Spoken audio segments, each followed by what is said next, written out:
এই রাইডগুলো একটাও আসলে নিরাপদ না, কারণ কোনো সেফটি ইকুইপমেন্ট নাই, কিছুই নাই। আসলে প্রচুর পরিমাণে লাইটের দরকার। এখানে হাজার হাজার লোক আসে।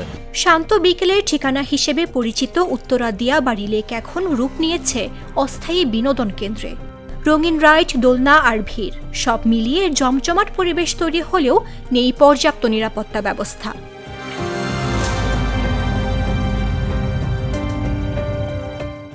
সেফটি বেল্ট, তদারকি কিংবা নিয়ন্ত্রণ না থাকায় আনন্দের ভেতরেই বাড়ছে দুর্ঘটনার আশঙ্কা। রাতের বেলা আর কি লাইট কম থাকার কারণে, নিরিবিলির কারণে একটু চিন্তায় ঘটে আর কি। যখন রাত হয়, গভীর রাত্রে অনেকে আসে। এখানে আসার পরে দেখা যায় নানা ধরনের বিপদের সম্মুখীন হয়।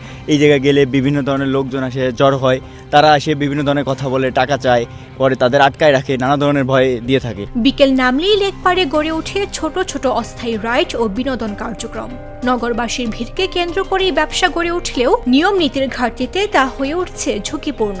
এই রাইডগুলো একটাও আসলে নিরাপদ না, কারণ কোনো সেফটি ইকুইপমেন্ট নাই, কিছুই নাই। আসলে একটু সিকিউরিটি থাকলে একটু আর একটু সুবিধা হয়, কারণ বেশি রাত হয়ে গেলে আমাদের জন্য একটু সমস্যা হয়ে যায়।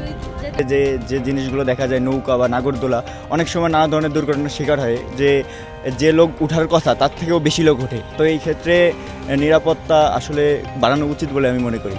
সন্ধ্যা গড়াতেই পরিস্থিতি হয়ে ওঠে আরও নাজুক।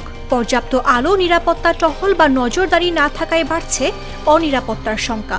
দর্শনার্থীদের অভিযোগ, ছিনতাই ও হয়রানির ঘটনাও ঘটছে প্রায়ই। প্রচুর পরিমাণে লাইটের দরকার। এখানে হাজার হাজার লোক আসে, লক্ষ লক্ষ লোক আসে দিনে এবং রাত 12টা 1টা পর্যন্ত এখানে লোকজন থাকে। যেহেতু সেই হিসাবে এখানে নিরাপত্তা বাড়ানো প্রয়োজন বলে মনে করি আমি। এমনি পরিবেশটা ভালো, কিন্তু এই সন্ধ্যার পরের পরিবেশটা হলো আর কি অন্ধকারের জন্য পছন্দ না। দিয়াবাড়ি লেকের এই বিনোদন জোনে শৃঙ্খলা ফেরানো, নিরাপত্তা নিশ্চিত করা এবং নিয়মিত তদারকি এখন সময়ের দাবি। তা না হলে যে কোনো সময় ঘটতে পারে বড় ধরনের দুর্ঘটনা।